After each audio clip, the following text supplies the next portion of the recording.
Have you seen these trees before? You probably haven't.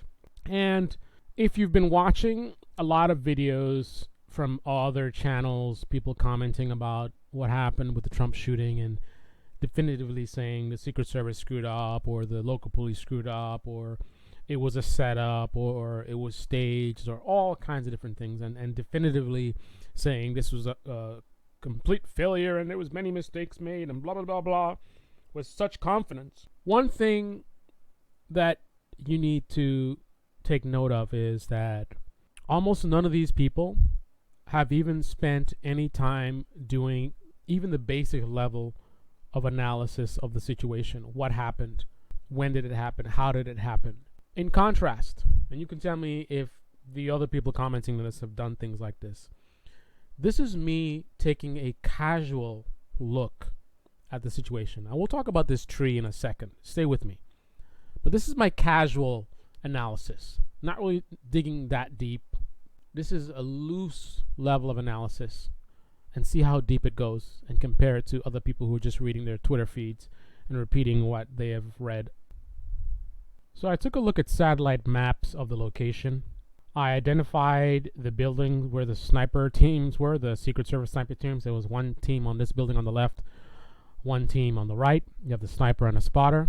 Here's the closer shot of them. I've also taken a look at the building that the shooter was on. So here's the location. It's Butler Farm in Butler, Pennsylvania. We can see AGR International. So here's the building where the shooter would have been. Zoom in a little closer. Take note of these two buildings where the Secret Service snipers would have been. And the trees that I showed you in the beginning of this video that almost no one has mentioned for some reason. I also take note of potential pathways to access the building. Coming through the woods, coming through the parking lot, maybe even parking in this parking lot, walking along the side of the building, crossing through this sort of alley or gap between the buildings. So these are all things that I've taken into account and considered while I'm doing my analysis, trying to understand what exactly might have happened. Now, if we do a street view here, we'll get a much more localized view. There's the parking lot. I believe the building that he would have been on top of would be this one. Did some research into the type of roof that these buildings have. I believe these would be classified as flat roofs just based on the minimal pitch of the roofs. I took note of this landmark, this water tower here. Took note of the buildings where the Secret Service would have been in. So there would have been a sniper team here, a sniper team there. I've made estimates and took into consideration the elevation of the building where the shooter was and the elevation of the sniper teams. The context of that is in considering optics capabilities and distance. So, did a little bit of brief research trying to understand, because I knew one of the things I'd want to consider is visibility from this distance, right? Everyone's just, the thing is, one of the problems with the way people are looking at this is they're looking at it with tunnel vision. They already know what happened, so it's like hindsight is 20/20. Right? That's not the way I look at it. I don't look at it with, oh, we know where the guy is, and I see this guy on the roof, and he's very clear. You can clearly see a guy on the roof. People are saying it, and no one's doing anything. That's not the way I'm looking at this. I'm actually, in my mind, going back in time and putting myself in the shoes of the people there, the shooter, the snipers, right? And in doing so, I consider the science involved. So, one thing I wanted to know is what will be the limitations of the optics at this distance, right? And I considered certain effects that happen when you go further away from an object in terms of being able to see behind that object. And what I found is that the principles show us that if you are at a higher elevation than the target, so this guy is on the roof of this building, and his height above ground level, we're not even taking into account that this surface is not perfectly flat. Let's just put that aside for a second. You take into account his elevation above ground level, and you compare it to the elevation of the snipers. Were they higher or lower than the shooter? From what I've seen, if they were in a higher position, they would have had the advantage in terms of being able to see the shooter very, very quickly. However, if they were lower than the shooter, due to the pitch of the roof, the further away they get from the shooter, the less they would be able to see of the shooter. So by the time you get to the distance, which I think was 150 to 200 yards, don't quote me on that, at that range, they would lose a significant amount of visibility of the shooter. And I'm going to explain why in a second.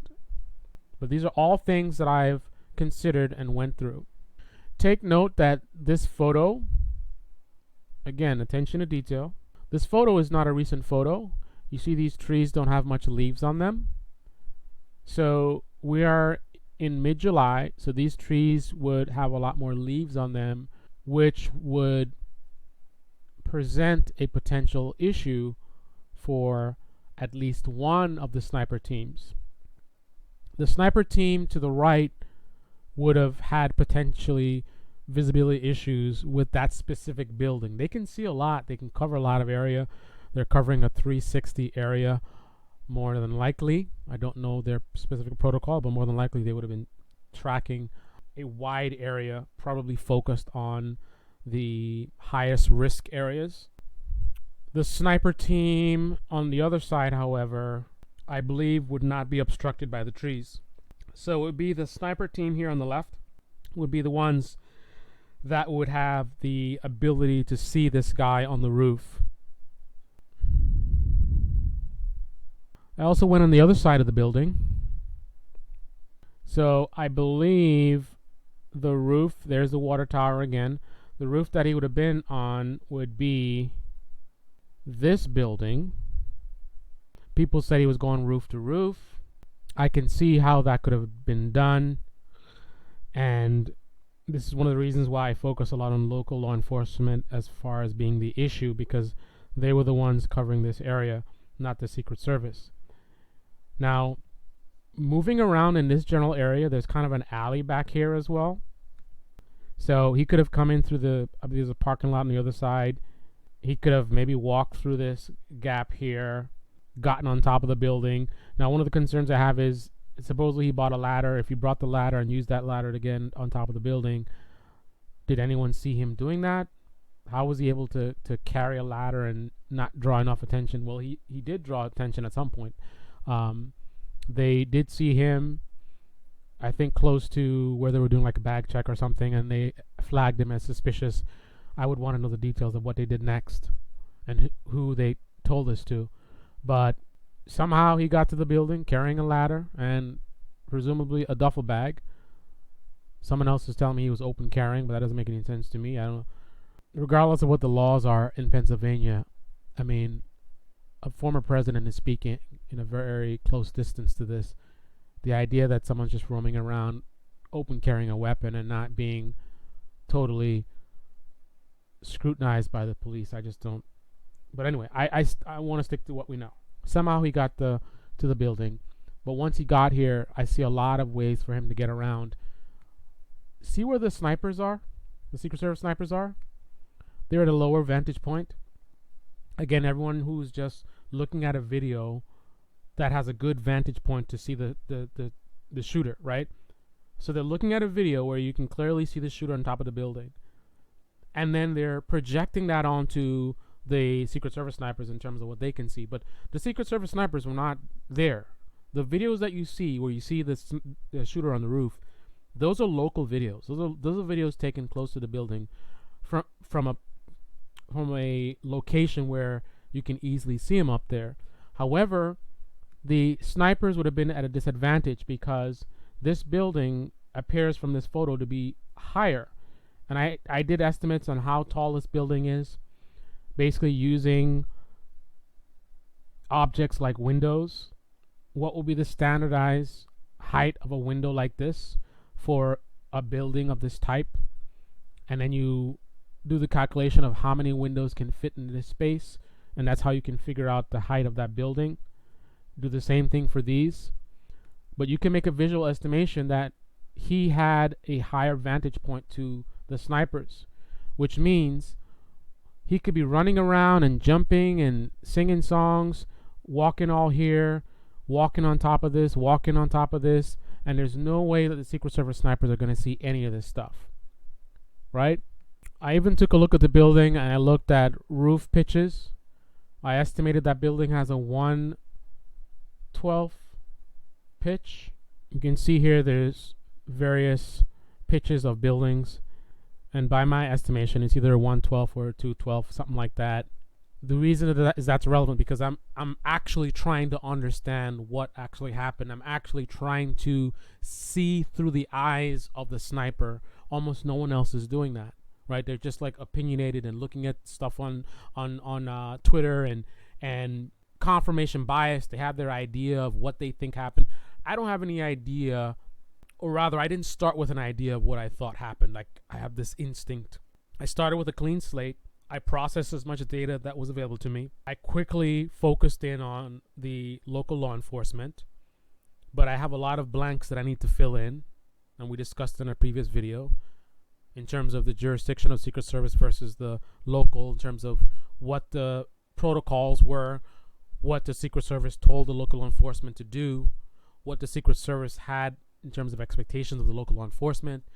Were there any deviations from plans? Right? This would have all been planned and discussed. They would have had meetings. Did people do what they said they were going to do? Did the Secret Service give the instructions that they should have? Did the Secret Service miss something, or did they see all they needed to see and communicated what they should have, but the local police didn't follow what they were told? Those are the questions that we need to. But by me looking at the roof pitch, I was able to make estimates of what the snipers would have been able to see from the distance that they were at. So to the people that keep saying, you know, how could the Secret Service sniper team not see this guy on this building? He wasn't even camouflaged. I mean, we have professional snipers saying stuff like this, and all kinds of people. Everybody's a professional sniper, of course, in this discussion.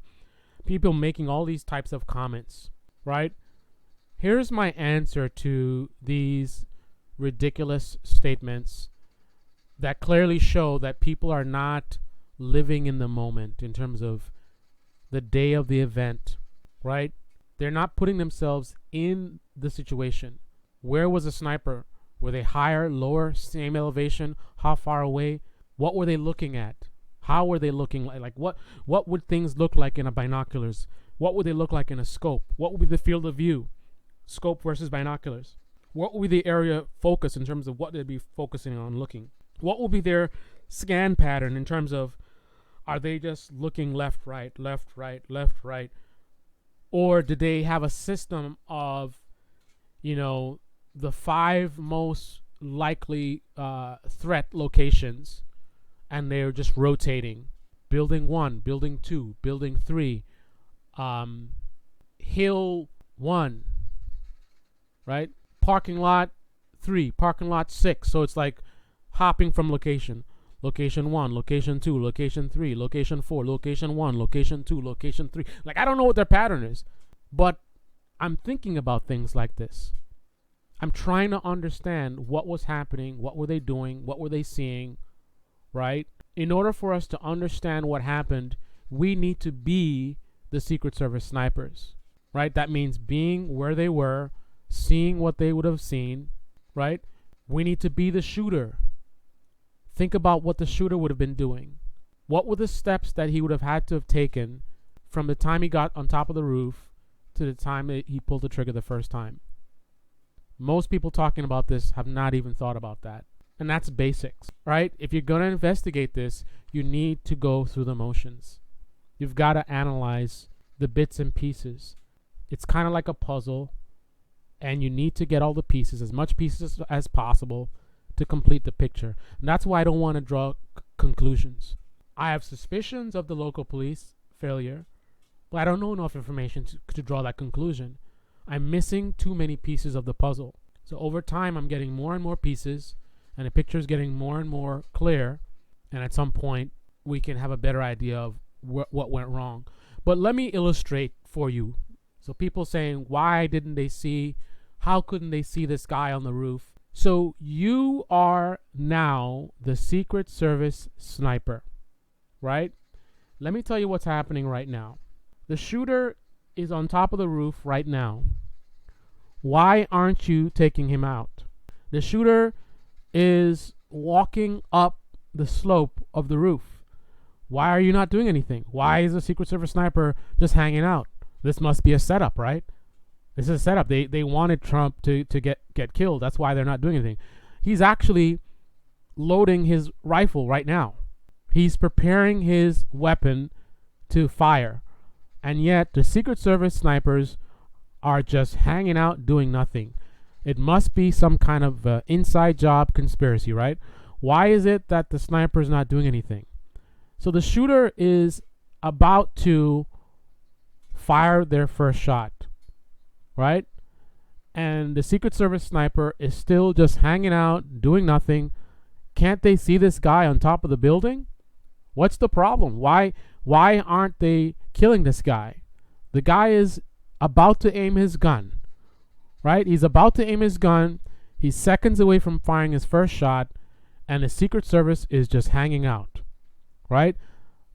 That is the perspective of many people not thinking very deeply about this. But when I put myself in the Secret Service sniper's shoes, this is what I'm seeing in this very moment, right? I am scanning around, looking at various locations, various potential targets, and currently I don't see anything happening yet. But right now, I see something that looks like someone on the roof of this building. I'm focusing my binoculars as a spotter. I'm also alerting the sniper next to me that I see a potential target on top of this building. But here's a critical thing, a critical detail that no one's taking account for. The next words that I say to my sniper. So I'm the spotter. Listen to what I say to my sniper. Yeah, we've got movement on the roof of Building Alpha, 3 o'clock, about 200 yards out. I see it. What can you make? Command, this is Overwatch Bravo. We have a visual on a potential threat on roof of Building Alpha. Only the head and rifle are visible, unable to identify if it's a friendly. Requesting confirmation on local PD snipers' presence and any other authorized personnel on that roof. Over. Spotter, this is Command. Local PD snipers are on the second floor, not the roof. No confirmation on anyone authorized on that roof. Proceed with extreme caution. Identify the target and be prepared to engage if necessary. Over. So that is the next piece of the puzzle that everyone is missing. Simply seeing someone on the roof of the building is not all there is to this. You don't just go kill the guy. You don't know who it is. This could be a local sniper. There's supposed to be snipers in that building. That could be a police officer. It could be a friendly, right? And regardless of who it is, they still need to get authorization from their command to be able to take the target out. I don't know what the rules of engagement are. There could be certain scenarios where they're able to make their own judgment and don't require, approval. Maybe this is one of those scenarios. I don't know. Again, this is why we need to know more details to be able to fully understand. Unfortunately, we're not going to get all the details because there's certain procedures and methods that they're not going to want to reveal to us. So unfortunately, there's going to be a limited amount of puzzle pieces that we're going to be able to get. So at some point, we're going to have to rely on the official investigators in terms of what they tell us. That's not saying we shut our brains off and just accept anything they say, but we do have to understand that there's going to be things that we're not going to be able to be told about. So don't expect that we're ever going to get a complete puzzle. I mean, one piece we're never going to get is, well, not necessarily, but we may never get the piece of motive because the guy's dead, obviously. So just some things to think about when you're trying to figure out what happened here. Don't jump to conclusions. And again, any analysis that does not start with you putting yourself in the situation, seeing through the eyes of the snipers, the eyes of the shooter, the eyes of the local law enforcement, where they were, what they were doing, what they were seeing, and paying close attention to the timeline. What happens first? What happens next? As I've said before, and I'll say it again, one of the critical pieces is going to be communications logs. Who said what, when? Then what was the response? And then what happened next? Full communications logs is going to be required to understand this. Also, as much of the expectations of the Secret Service in terms of what did they delegate to the local law enforcement? What did they tell them to do? Did they give them guidance in terms of how to secure this? Did the local PD not follow the guidance? Like, there's a lot of stuff we need to know before we could come to conclusions. Anyway, this is the Debate Me channel. Debate me in the comment section below. Click on the like button, subscribe, smash that bell. Be well.